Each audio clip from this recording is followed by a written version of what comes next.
Hello दोस्तों, आप लोगों से रिक्वेस्ट है चैनल को लाइक और सब्सक्राइब जरूर करें। चढ़ती हुई बेल कैसी दीवानी होती है, नया नया जोबन, अलहरपन, बदहवासी, बस अपनी मस्ती में सरसराती हुई छुई मुई सी हिलोरे लेती है। जिसका सहारा मिल गया उसी से लिप जाती है। ऐसा ही तो नव्या के साथ हो रहा था। अभी अभी जवानी की दहलीज पर कदम रखा था, मानो एक नशा सा चढ़ने लगा था। एक खुमारी सी आईने में खुद को कई कई बार देखना, उभरते अंगों को देखकर मुस्कुराना और अकेले में उभारों को हल्के से छूना और मस्त हो जाना। नहीं संभाल पा रही थी वह अपनी भावनाओं को। अब तो बस वह समझ आना चाहती थी किसी की मजबूत बाहों में, जहां उसके हर अंग पर पा सके वह किसी का चुंबन और सेक्स की गहराई का मजा ले सके। नव्या, यह क्या तू हर समय आईने के सामने खड़ी रहती है? स्कूल नहीं जाना है क्या?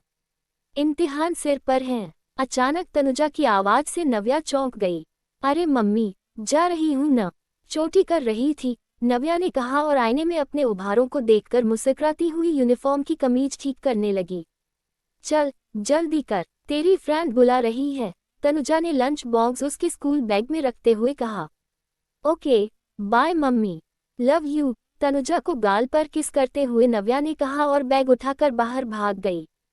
ये लड़की भी न घोड़े पर सवार रहती है, तनुजा बोली और काम में लग गई। वाह यार, आज तो तू झकास लग रही है, फेशियल किया है क्या? नव्या की फ्रेंड सुहानी ने उसके दमकते हुए चेहरे को देखते हुए कहा। नहीं तो, ये तो नेचुरल ग्लो है, नव्या ने इतराते हुए कहा। आज तो देखना कि विपुल सर तुझे ही ताड़ेंगे, नजरें नहीं हटेंगी उनकी तुझ पर से। क्या इरादा है नव्या मैडम? सुहानी ने आंख मारते हुए कहा। अरे यार, अपने ऐसे नसीब कहाँ, मैं तो कब से उन्हें लाइन दे रही हूँ, लेकिन वे तो भाव ही नहीं देते। काश एक बार नजरें इनायत कर ले इस बंदी पर तो लाइफ बन जाए यार, नव्या ने आह भरते हुए कहा और दोनों हंस पड़ी। अरे देख तो ये सिम्मी किसके साथ आए हैं, चल चल देखते हैं कौन है ये बंदा। स्कूल के सामने एक क्लासमेट को किसी लड़के की बाइक से उतरते देखकर सुहानी बोली। इसकी तो, चल देखते हैं, नव्या ने खींचते हुए कहा। हाय सिम्मी, दोनों ने पास पहुंचकर एक साथ कहा। हाय फ्रेंड्स, ये है मेरा कजिन वासु, और वासु, ये मेरी फ्रेंड्स हैं नव्या और सुहानी। सिम्मी ने उन्हें आपस में मिलवाया। हेलो प्रिटी गर्ल्स, वासु ने सनग्लासेस को बालों पर चढ़ाते हुए कहा। हेलो, नव्या ने कहा और दावत देती हुई निगाहों से उसकी आंखों में देखा। जवाब में वासु ने भी पलकें झपकाकर मानो उसका आमंत्रण कबूल किया। चलो चलो, क्लास शुरू हो जाएगी। Okay Vasu, bye bye and thank you, तुम नहीं आते तो आज मैं लेट हो जाती, सिम्मी ने कहा। ओके बाय बाय, वासु ने बाइक स्टार्ट करते हुए कहा और चला गया। नव्या उसे जाते हुए देख रही थी कि सुहानी उसको खींचते हुए स्कूल के अंदर ले गई। क्लास चल रही थी, सभी लड़कियां नोट्स लिखने में मगन थीं, लेकिन नव्या की आंखों के सामने वासु का चेहरा घूम रहा था। नव्या चौधरी, तभी टीचर की आवाज से वह सहम गई। उसे लगा कि उसकी चोरी पकड़ी गई है। जी मैडम, नव्या अपनी जगह पर खड़े होते हुए बोली। ध्यान कहाँ है तुम्हारा, बताओ क्या पढ़ा रही हूँ मैं? टीचर ने गुस्से से तमतमा कर कहा। मैडम वह, ये आप, नव्या कुछ बता नहीं पाए। चुप रहो, मुझे पता है कि तुम्हारा ध्यान नहीं था, एग्जाम टाइम में ये हाल है, बैठो और अब फोकस करो, टीचर ने हिदायत दी। जी मैडम, कहकर नव्या बैठ गई। अगला पीरियड विपुल सर का था।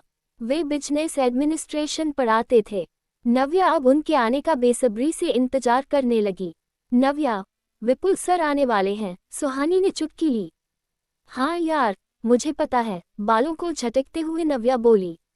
गुड मॉर्निंग गर्ल्स, विपुल सर की आवाज सुनते ही नव्या के कानों में सीटियां बजने लगी। शरीर को एकदम टाइट करके पैर पर पैर चढ़ाकर वह ऐसे बैठी जिससे स्कर्ट से उसकी दूधिया और मांसल जांघें साफ नजर आ रही थीं। विपुल सर की निगाहें एक बार उन्हीं पर जा टिकी, लेकिन जल्दी ही उन्होंने खुद पर काबू करते हुए पढ़ाना शुरू कर दिया। नव्या का बार बार पहलू बदलना, जांघों को हाईलाइट करना, विपुल सर को खुला आमंत्रण लगा। उन्होंने भी क्लास खत्म होने के बाद नव्या को बुलाया। नव्या की तो धड़कनें आपे से बाहर हो गईं। वह सर के पास पहुंचकर बोली, जी सर। नव्या, तुम्हें कोई प्रॉब्लम तो नहीं आ रही है ना? अगर कोई कंफ्यूजन हो तो तुम मेरे घर आ सकती हो, मैं तुम्हारे सारे डाउट क्लियर कर दूंगा, अगर तुम चाहो तो, सर ने न्योता देने के अंदाज में कहा। नव्या तो यही चाहती थी, उसने तपाक से कहा, सर मैं कब आपके घर आ सकती हूँ? आज शाम को ही, स्कूल के बाद। सर आज तो मुश्किल होगी, क्योंकि मम्मी को बताकर नहीं आई हूँ। कल शाम को आऊँ क्या? नव्या ने पूछा। देखो नव्या, ऐसा है कि डाउट जितनी जल्दी क्लियर हो जाए तो अच्छा है। आज मेरी वाइफ भी घर पर नहीं रहेगी तो अकेले में मैं तुम्हें बहुत अच्छे से समझा पाऊंगा। समझ गई न तुम? विपुल सर ने उसके कंधे पर हाथ रखते हुए कहा।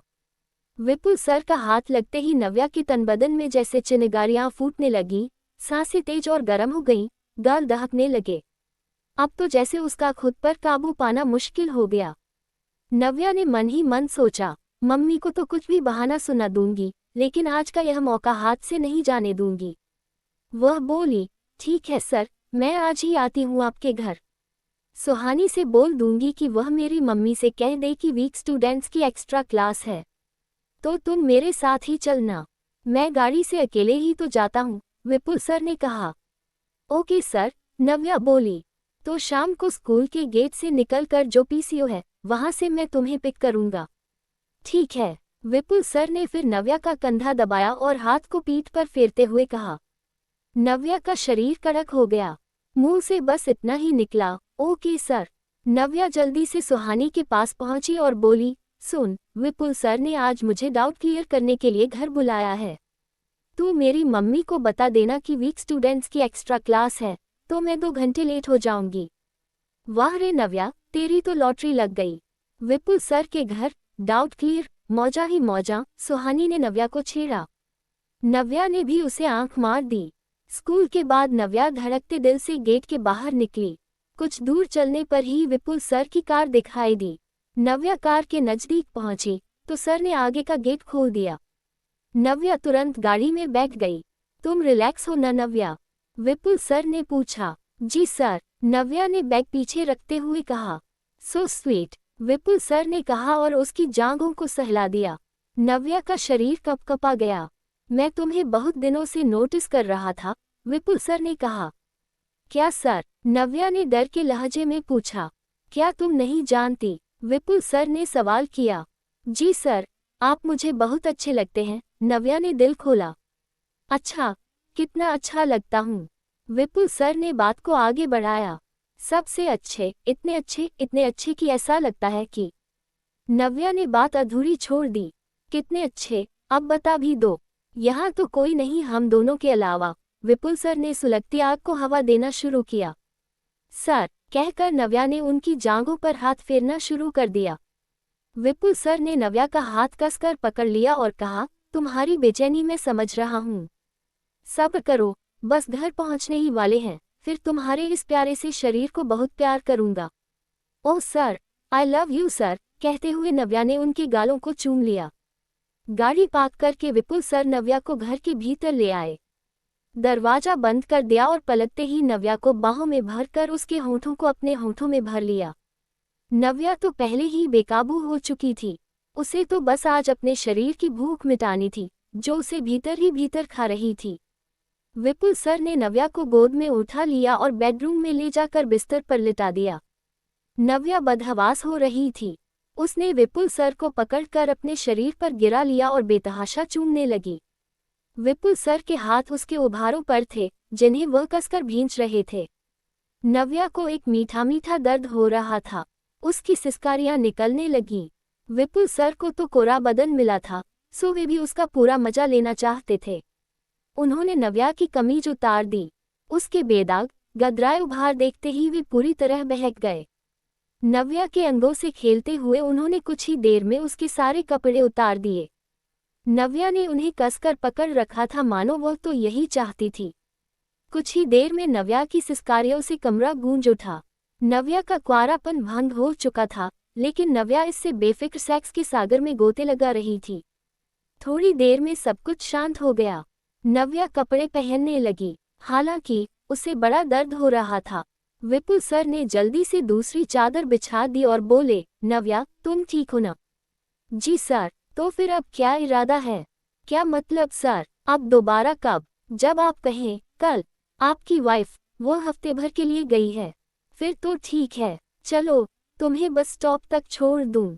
विपुल सर ने नव्या को सीने से कसकर लगाते हुए कहा, love you sir, love you too my sweetie. कहते हुए विपुल सर ने उसके होंठों को चूम लिया, फिर उसे बस स्टॉप तक छोड़ आए। नव्या घर पहुंची, पर सेक्स से अभी उसका मन नहीं भरा था। उसका बस चलता तो वह घर आती ही नहीं। विपुल सर की वाइफ के न होने का वह भरपूर फायदा उठाना चाहती थी। बहुत थकी हुई लग रही है तू, एक्स्ट्रा क्लास के बारे में तूने सुबह तो कुछ नहीं बताया था, मम्मी ने कहा। मम्मी, एक्स्ट्रा क्लास अचानक ही अनाउंस हो गई, अब रोज रहेगी, मैं रोज ही देर से आऊंगी। नव्या ने लगे हाथ आगे का रास्ता साफ कर लिया। अगला पूरा हफ्ता नव्या और विपुल सर ने सेक्स का भरपूर मजा लिया। नव्या, कल मेरी वाइफ वापस आ रही है। ओह सर, फिर अब क्या करेंगे? यही मैं भी सोच रहा हूँ। सर, कोई रास्ता तो निकालना होगा, अब तो मैं जानता हूँ मेरी भी वही हालत है। तो फिर कुछ करिए न। एक रास्ता है, अगर तुम तैयार हो जाओ तो। कौन सा रास्ता? मेरा एक दोस्त है, उसकी वाइफ डिलीवरी के लिए मायके गई हुई है 1 महीने के लिए, उसके घर इंतजाम हो सकता है। लेकिन क्या सर? अब देखो नव्या, हम किसी से मदद लेना चाहते हैं तो उसे कुछ देना भी होगा। क्या देना होगा? नव्या ने बात समझते हुए कहा। कभी भी वह भी तुम्हारे साथ। हाँ तो नो प्रॉब्लम सर, आपके साथ के लिए इतना सेक्रीफाइस तो कर ही सकती हूँ। तो फिर कल से गिरीश के घर। Okay sir. दरअसल नव्या को अब सेक्स का चस्का लग चुका था। उसे एक से ज्यादा मर्दों से संबंध बनाने से कोई परहेज नहीं था और इन शादीशुदा मर्दों को मुंह का जायका बदलने के लिए गरम और कम उम्र की चिड़िया मिल गई थी। अब तो नव्या का हर रोज सेक्स करने का सिलसिला चल निकला। स्कूल से अब कॉलेज में आ गई थी वह। अपनी अदाओं से नित नए मुर्गे फंसाने का हुनर भी आ गया था। नव्या सुन, आज रोहित आ रहा है, उसकी मीटिंग है यहाँ, शायद 2-4 दिन रुके। रमा बोल रही थी कि वह होटल में रुक जाएगा, लेकिन मैंने कहा कि मौसी का घर होते हुए होटल में क्यों रुके, इसलिए मैंने उसे यही बुला लिया है। तू अपना कमरा उसे सोने के लिए दे देना, तू मेरे साथ सो जाना। पापा बैठक में सोफे पर सो जाएंगे, ठीक है न? तनुजा ने नव्या से कहा। अरे यार मम्मी, आप भी न? क्या आप भी? मौसेरा भाई है वह तेरा, 1-2 दिन एडजस्ट नहीं कर सकती क्या? ठीक है बाबा, कर लूंगी एडजस्ट। अगले दिन सुबह ही रोहित आ गया। काफी समय के बाद नव्या और रोहित मिले थे। और कैसी है रे तू छुटनकी? रोहित ने हंसते हुए कहा। अब मैं छुटनकी कहाँ हूँ, देख कितनी बड़ी हो गई, नव्या ने तनते हुए कहा। हाँ, वह तो है, रोहित ने उसके शरीर पर निगाह डालते हुए कहा। उसकी नजरें नव्या के अंगों के उतार चढ़ाव से हटने को राजी नहीं थीं। बड़ी मुश्किल से खुद पर काबू करते हुए वह बोला, और बताओ आजकल क्या चल रहा है? सब एकदम बढ़िया चल रहा है। तुम सुनाओ, कैसी मीटिंग है तुम्हारी? नव्या ने हिलते हुए कहा। ऑफिशियल है, खाली समय में तुम जबलपुर घुमा देना। घुमाओगी या नहीं? रोहित ने नव्या की आंखों में गहरे झांकते हुए कहा। बिल्कुल घुमाएंगे जबलपुर, बदले में क्या दोगे? नव्या ने पूछा। क्या चाहिए बोलो तो, जो बोलोगी मिल जाएगा, रोहित ने आंख मारते हुए कहा। अरे, क्या लेने देने की बातें हो रही हैं? चल बेटा रोहित, फ्रेश हो ले, मैं नाश्ता लगाती हूँ। नव्या, जरा रोहित को अपना रूम तो दिखा दो, तनुजा ने आकर कहा। ओके मम्मी, चलो रोहित, आज से मेरा रूम तुम्हारा है, ऐश करो, नव्या ने हंसते हुए कहा और रोहित को अपने कमरे तक ले आई। Welcome in my room, thanks dear, कहकर रोहित ने शेक हैंड की मुद्रा में हाथ बढ़ाया। मोस्ट वेलकम, कहकर नव्या ने अपना हाथ उसके हाथ में दिया, जिसे रोहित ने चूम लिया। नव्या ने मुस्कुराते हुए उसकी इस हरकत का स्वागत किया। नव्या रोहित के इरादे समझ चुकी थी। उसके लिए तो यह एक बेहतरीन मौका था, घर में ही रात को रंगीन बनाने का। रोहित नाश्ता करके मीटिंग अटेंड करने चला गया। नव्या भी कॉलेज चली गई। यह उसका बीए का दूसरा साल था, जहां उसकी खुली जिंदगी जीने की चाहत को पंख मिल चुके थे। सेक्स संबंध, ऐयाशी, अमीर मर्दों से महंगे गिफ्ट्स लेना, सब कुछ बड़े मजे से चल रहा था। शाम को रोहित घर पहुंचा। उसके दिमाग में भी कुछ चल रहा था। नव्या मौसेरी बहन थी, लेकिन उसकी दावत देती आंखों ने रोहित का विवेक खत्म कर दिया था। उसे तो बस नव्या का भरा हुआ कसा तन चुंबक की तरह खींच रहा था। बेटा, कैसी रही तुम्हारी मीटिंग? तनुजा ने पूछा। बढ़िया रही मौसी, रोहित बोला। चलो, हाथ मुंह धोकर रिलैक्स हो जाओ, तनुजा ने कहा। जी मौसी, नव्या कहाँ है? रोहित ने पूछा। वह फ्रैंक की बर्थडे पार्टी में गई है, आती ही होगी, तनुजा ने बताया। ओके मौसी, मैं फ्रेश होकर आता हूँ, कहकर रोहित कमरे में चला गया। थोड़ी ही देर में नव्या भी आ गई। और जनाब, कैसी रही आपकी आज की मीटिंग? बढ़िया रही, तुम्हें बहुत ज़्यादा मिस कर रहा था। मुझे? वाह हाँ नव्या, मैं तुम्हें बहुत मिस कर रहा था। क्या जादू है तुम में, जब से देखा है बस क्या?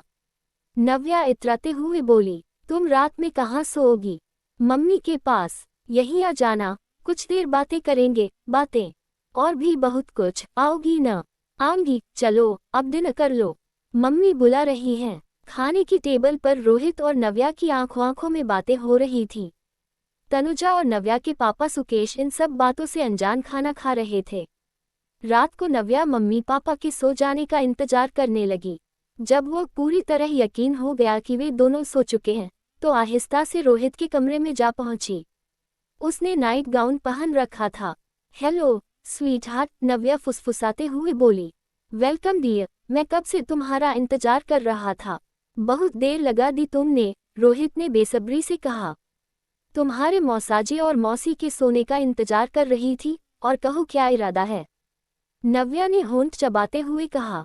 तुम बोलो। अच्छा जी, अब वह सब भी मैं ही बोलूं तो फिर? चलो अब ये नाटक छोड़ो। सच में छोड़ दूं नाटक? तो ये लो छोड़ दिया, कहकर रोहित ने झटके से नव्या को अपनी बाहों में भर लिया। बहन हूँ तुम्हारी, हाँ यार, लेकिन क्या करूँ, ये दिल है कि मानता नहीं। इतनी हॉट जो हो। रोहित ने उसे गोद में उठा लिया। फिर शुरू हो गया हवस का गंदा खेल। रोहित और नव्या दोनों ने ही रिश्ते को दरकिनार कर जिस्मानी रिश्ते बना लिए। बिस्तर पर नव्या के रंगन देखकर रोहित ने नव्या को लिव इन में रहने का प्रपोजल दे डाला। नव्या ने सोचा कि यह एक्सपीरियंस लेने में क्या जाता है, रोहित अच्छा कमाता है, कोई बुराई भी नहीं है। अगर उसके साथ लिव इन में रहूं तो मम्मी पापा के बंधन से भी छुटकारा पा जाऊंगी और सेक्स भी एंजॉय कर सकूंगी। 3 दिनों में रोहित का ऑफिशियल काम भी खत्म हो गया।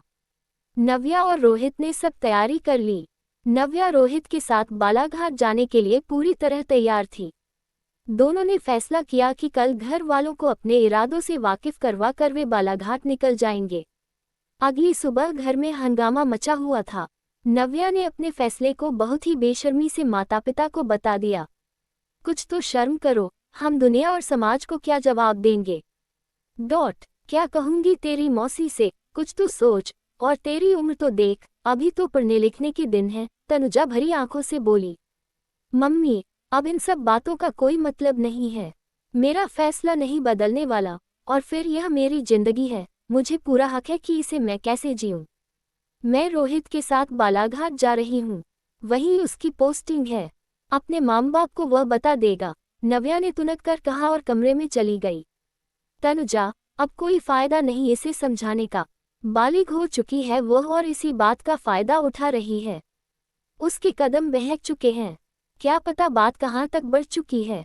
हम तुम तो शायद वहां तक सोच भी न सके, क्योंकि जिस बुलंदी से नव्या ने ये बताया है, उससे तो लगता है कि इन दोनों के जिस्मानी।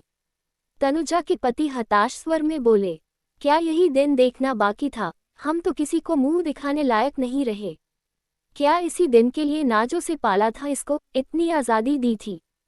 ये कहाँ की हवा लग गई इसे कि आंखों की शर्म तक खत्म हो गई।